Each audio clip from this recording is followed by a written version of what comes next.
Thank you very much. We have some executive orders that we're going to be signing right now that are very important.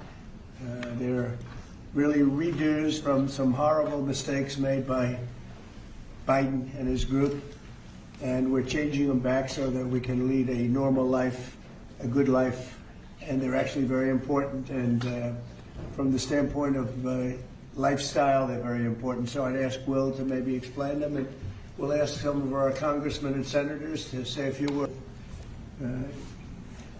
Crazy.